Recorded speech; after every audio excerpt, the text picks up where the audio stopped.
So if you're looking to get ungated selling on Amazon and you want a step-by-step guide, today I'm super excited because I've got Rebecca, Find It, Flip It, who is going to share everything that she has learned by helping over 500 Amazon sellers getting ungated and even overcoming the rejections that Amazon gives you.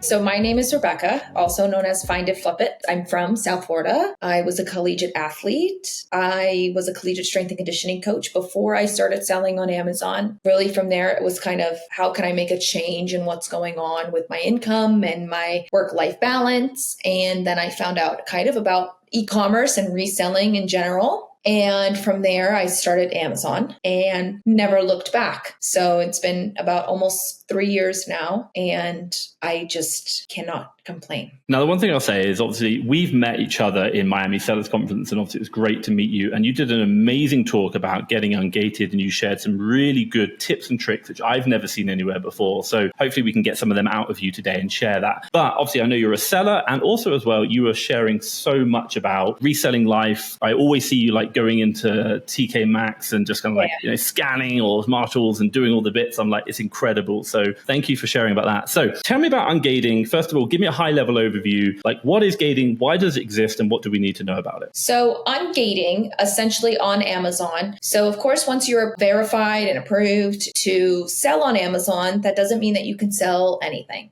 There are a lot of things that you can sell either by via auto ungate. So essentially that would mean you just scan a barcode and you press apply to sell and it'll literally say, congratulations, you can now sell. That means you are ungated. So that's an auto ungate, not needing any other effort. There's another route that it could also take you where you can request approval and then you will have to watch a video and answer 8 questions. And then you will be essentially auto ungated again. No invoice required, none of that. The more popular way to get ungated is, of course, when they require you to submit an invoice to get approved to sell the brand on Amazon. That is a very, very, very common process that everybody has to go through and struggle through. That process, essentially, as generic as I could be for right now, is you find if it's a brand and or a product that you want to sell on Amazon, you will have to buy 10 units of that product from a place that gives a reputable invoice, something what they're asking for, which we'll get into as well. And you have to buy 10 units. And I don't know why it's 10. That answer, I don't know. I think it's crazy. But whatever, you have to buy 10 to make them happy. And that product, though, that you buy has to match up to an Amazon listing, and you have to submit it under that ASIN.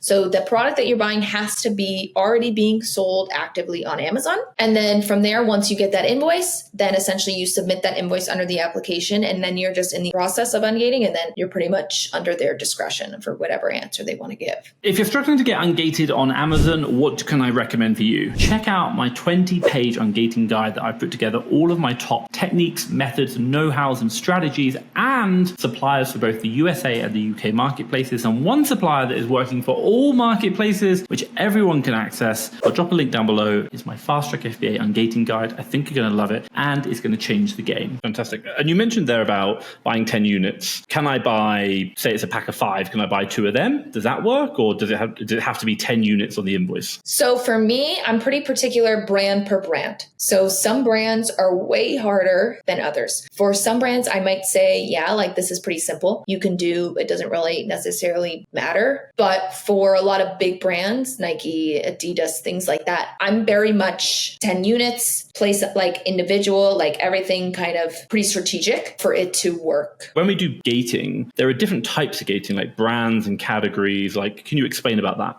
In my opinion, I don't think you can get ungated for a category, like a full category. So like grocery, like a lot of people will be like, oh, get ungated for grocery. What does that mean? Because technically grocery is so many things under the sun with so many brands that Amazon pulls into that category. There's not an end all be all ungate for grocery as far as I'm concerned, and pretty good at ungating. So I don't know, but maybe I'm missing something. But with a category, the category is grocery, the category is beauty, and then there's brands under the category, like a family tree almost. How I look at it, at least the way that I like to, I guess, attack it would be the brand under the category. Grocery is a little bit different from beauty. Beauty is a little bit stricter, as in like if you want to ungate beauty, you have to do a brand and then that brand really will only ungate you for that brand. Grocery though, you can do a brand or a product and it'll of course ungate you for that product and that maybe that specific brand of that product. And then maybe like 20 other items like involved with it, but you don't really know exactly what it's going to approve, like what the other products are that you can sell. People love to do like the T for grocery for ungating. It'll ungate you for the T brand, and then it'll probably ungate you for like, let's just say 20 other random things. Nobody really knows what it is. That's where like categories can get a little tricky because it really is more so the brands under the category that will do better.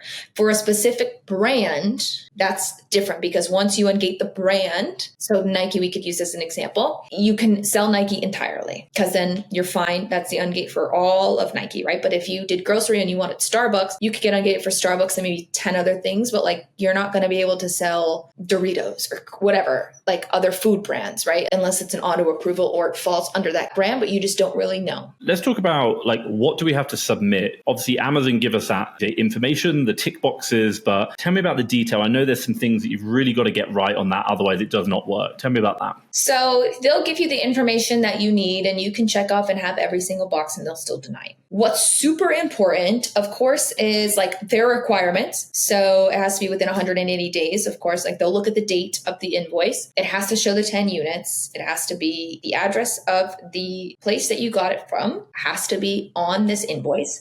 So it has to be, for the most part, an online order. You have to get an invoice. You cannot submit an in-store receipt. The other things that are important would be, of course, having the 10 units physically. I believe that submitting product pictures kind of makes a difference, especially now with this day and age. Like Amazon's definitely not stupid. Like people can put together some type of invoice, whatever AI stuff and submit it. Having the product and taking the pictures, I think does make a difference. And how you order it, how you place the order matters. Tell me about that. How do you mean about placing the order? What does that mean? So placing the order means like the name that you would put, like how you order it. So for them to ungate you and your store for that brand, it has to match up to your store. They match it up. So it has to match to the information that's on your Amazon seller account. Okay. So you're saying like on the invoice, if it says like Tom at FastTrackFBA and obviously the address for us, that on the invoice has got to be exactly the same as the invoice on my Seller Central account. So those two got to be the same. Can it be like maybe one's a bit different, or does it have to be literally word for word exactly the same? I would do literally word for word.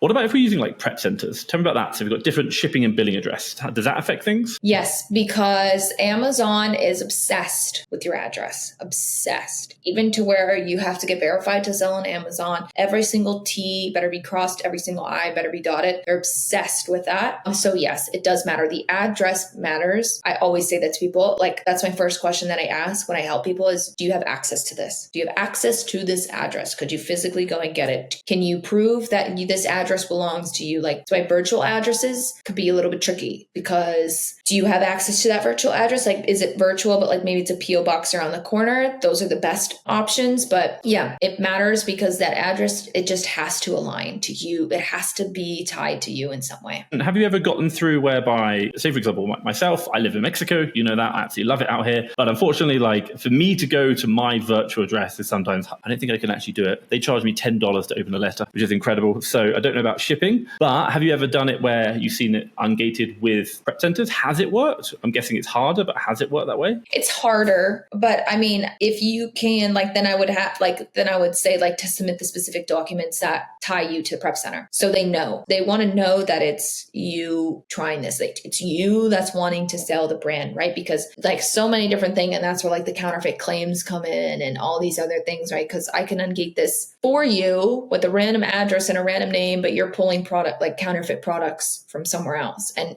so it's like they really are obsessed with the address of everything. Let's say, for example, I get all of this, and this is a really common factor. We do everything that Amazon says, the same address, the right information. Before I jump into that, like what's some good suppliers that we can use? I know a lot of people talk about like Kohl's, for example, maybe even like the Nike store directly. Like what suppliers should we be looking at? Not Kohl's, because they give a packing slip. They don't give an invoice. That's where like it's tricky because maybe Kohl's might work for some small brand. Like that's the only place that carries the brand is Kohl's. Then of course you have to try to use Kohl's and like push it through. But like for big brands at this time, I'm sure it worked, whatever. But like now, no, definitely not. Everything could definitely align on your end. You could have everything and more that they could ask for. I'm not even going to say they could. I'm going to say they will deny you. The denial process. So the ungating process is essentially like why I reference it like ungating process is because exactly what it is. Like kind of what we said, you could submit everything right under the sun on a silver platter and they'll be like, no, I don't know. That is one that like I keep a lot of data on this stuff. I ungate and help a lot of people because I worked really hard at understanding it because I couldn't understand why when I first started teaching people and I would give them ungates and I would help them get ungated and they would get declined and I would be mortified because when I started and when you started, right, it was just like Amazon, I want to sell this. And they're like, okay, great, please go. Right. I didn't understand. Like I got ungated for Nike in like 4 hours, 5 hours. Now it's days. They'll give you a date and when they'll respond back to your request. It's crazy.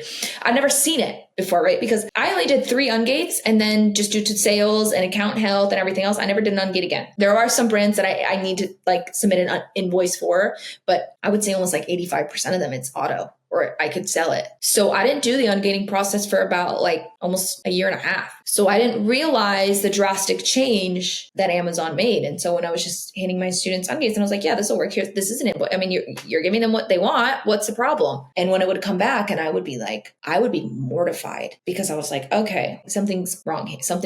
Because it's me, because I'm providing it. Like I'm very big on that. Like if it's coming from me and I want it to be to my standard, I would never want to provide something that's crap to anyone or like lead somebody down the wrong path. And I didn't realize though what the ungating process changed to. They will decline you no matter what you have, especially if it is the correct thing. It's almost like you have the right thing and they're like, nope. And you don't have the right thing and they're like, okay, it's almost like reverse psychology. When they do decline you, it's a matter of kind of truthfully, the ungating process is who you get in front of. I used to almost like, so with some of my students, I would be like, submit on Thursday. On Thursdays, for some reason, I don't know now, I would not use this piece of advice now but it would be a lot of the time, I'd be like, I would text everybody in mass and I'd be like, submit your invoice because somebody got approved and it was a Thursday at noon or whatever. Like maybe the person that's working right now knows what they're doing. They care. They're reading the information and they care, right? Like it really came down to that at one point in time because it was just ridiculous. On the flip side of it though, which really helped me be able to genuinely help people in this true struggle that people go through that I didn't really realize because I didn't have it that hard. A lot of us didn't have it that hard in the beginning. And so that's where I was like, okay,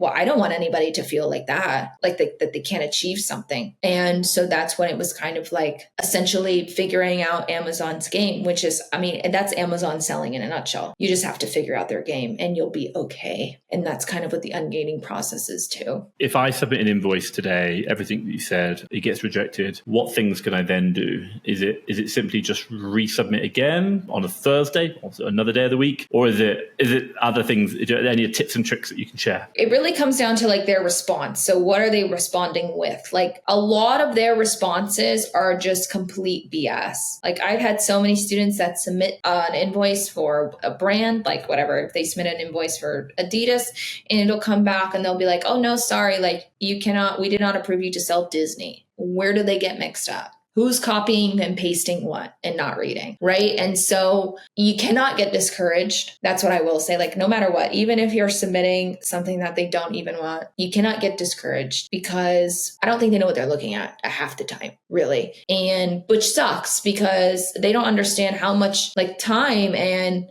how it really like puts people down and makes people get off the platform because they don't want to read or understand their own policies as to where, oh no, we actually accept this. Like they have everything we're asking for that they make them check and we're still going to say no. Like that doesn't make sense. So for a lot of times, like I was like, okay, like maybe it's a limit. Maybe let's submit on the 5th of the month. Like, I don't know, like at the end of the month, were we getting more denials because they accepted too many people? Like, I don't know if they have quotas and stuff, but these are things that I've like genuinely thought about and have taken data about. With a denial, it's really, like I said, always submitting again, but I'm very big on that in life. Like, and especially anything with Amazon. Like if you get a claim, a counterfeit claim or an IP complaint or something like that, and you're very much like, no, like this is not fake, or this is the invoice you're asking for, or this is not, I didn't do anything wrong with this IP, like whatever. Like I'm very big on holding your ground, and just, you have to be so persistent with Amazon, and you really have to have the patience, unfortunately, but you do. But that's kind of everything in life. Submit the information.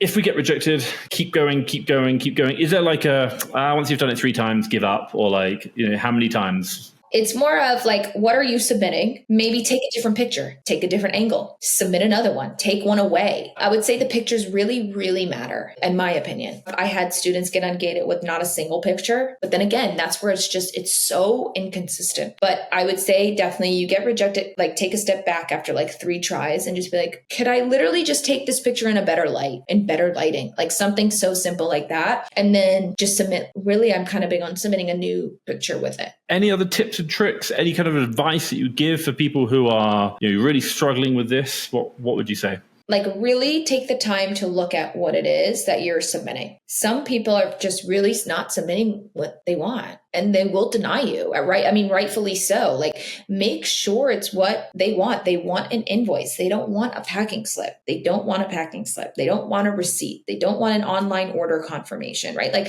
don't do yourself a disservice, and like really make sure you are submitting what they want. And if you're not, then just reach out for help. Like with my ungating, I work with you one-on-one on a Zoom. So, and I find you the product, I send you the document. I'm with you every single step of the way. I charge for my ungates. I guarantee them though, because I am holding your hand every step of the way. I want you to succeed. So it's also one of those things of like, if you're so lost and the YouTube videos, like they're just running you in circles, they're not, whatever, you're not getting enough information. Like, I don't know how many people I've helped and they've literally said, like, you have to think of it. You could spend whatever, $100 to have somebody get you and help you get ungated. That opens the door for thousands of dollars that you can make with that brand that you finally got approved to sell. It's kind of too of just like, how are you willing to put out to get the information, to get the proper information? And that's where like the difference is. So Rebecca, I just want to say thank you so much for sharing all the information, and obviously great to meet you again. I cannot wait to catch up with you again same time next year, and obviously see where the business has grown, and obviously maybe see how the world of ungating has changed in Amazon. It's always a changing game, and I think keeping on top of it is so important. So for myself and all the viewers today, thank you so much. Thank you.